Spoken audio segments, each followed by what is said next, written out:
Hi guys, and welcome to my channel, the Siriana Tarot. This is a review of the 25th anniversary edition of the Enchanted Tarot by Amy Zerner and Monty Farber.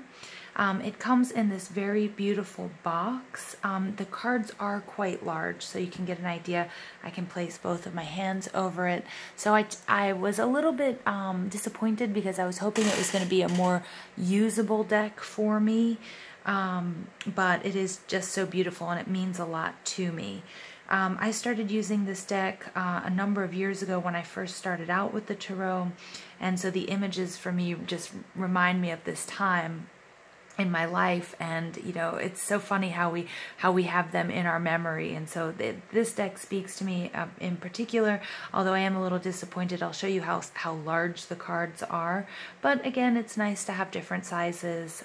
You know, different shapes and sizes make life interesting, right?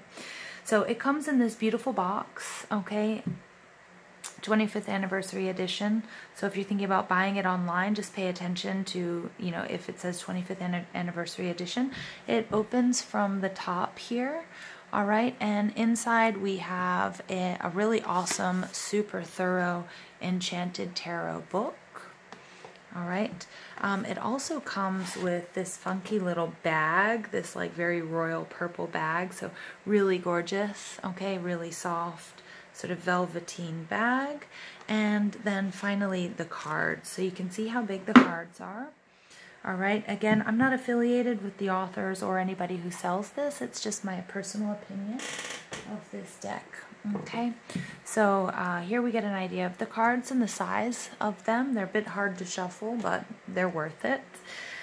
We have this amazing book. Now this book is super thorough. The colors, you know, the way it's published, it's just thick pages. It's a really good book. It's a nice learning experience. The authors of this book, they don't read cards upside down, okay, which is kind of nice for those of us that, you know, tend to be on the side of optimistic. So all cards are meant to be read right side up. Okay, the colors are really gorgeous. The backs of the cards are white with sort of a gold motif of flowers and designs.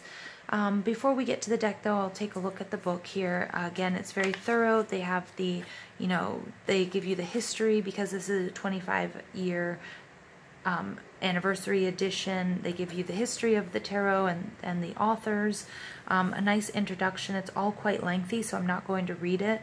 They talk about how to read the cards, how to prepare for a reading, how to interpret the cards. All right, the cards in the Enchanted Tarot, the major arcana, the minor arcana, and then they give you a really nice little index of cards so you can do a quick lookup. Okay, and it's just beautiful. You can see the colors really pop. And the drawings and the paintings are gorgeous. Cups have been changed to hearts. So that is just a little departure from the Rider-Waite deck. But then we have pentacles, cups, wands, and swords.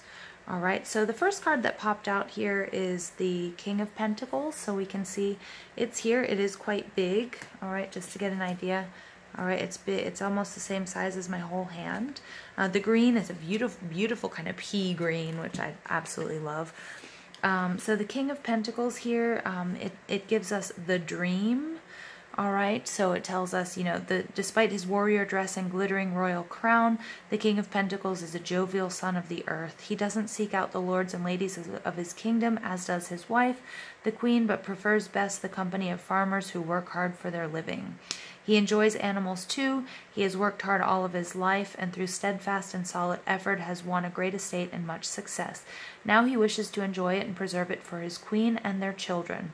Big-hearted and energetic in practical matters, he has no use for intellectuals and makes no effort to understand esoteric ideas.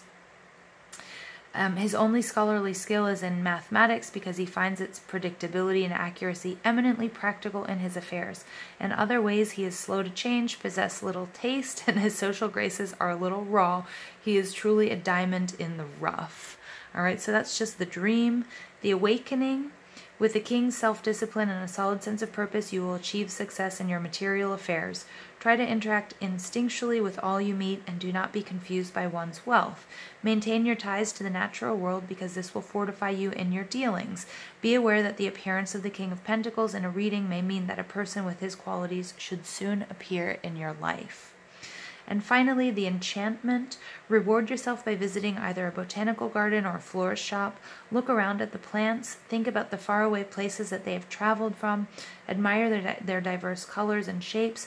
Pick one out for yourself. If you can, purchase a small pine to plant somewhere, as it is evergreen and thus represents everlasting life. So there's just so much information here for you guys, and it's really awesome. And then they also give you this quick read. All right, so the message is you need to be pragmatic and play the political game well. Interact comfortably with everyone no matter their status. Get down to basics. Learn to be natural by watching the ways of animals. Working with your hands benefits you. All right, and then the outcome. So if this card falls in an outcome position, you will encounter or must act like a person who knows how to be pragmatic and play politics. Go by your basic instincts. You may be helped by an earthly, wealthy deal maker, and learn how to become one with yourself. All right, so you can see just how gorgeous it is. All right, the pentacles are green, and the book is color coordinated. Cups are rose colored red. The swords are blue, and then the wands are this yellow orange. All right, so just a really lovely resource. Okay, all of the trump cards are purple. The drawings are really intricate, but they're not too busy. I do have some decks where they're too busy, and it's too much. It's too much to do for doing readings. Again, these cards are a little big, so I'll lay out a few for you. All right, so we have the King of Pentacles, then we have the High Priestess. You can just see how beautiful the drawings are. I love the colors they've chosen. It's a very happy deck. All right, here we've got the Hermit. All right, here we've got the Nine of Swords. So just beautiful imagery, all right? And the colors, the colors make me so happy. And then here we have the Five of Wands. All right, really nice, you guys. The Ace of Swords. I'll just pull a few more just so you can get an idea. Princess of Wands. Gorgeous. The Chariot. All right. Our Cancer card coming out loud and strong. Judgment.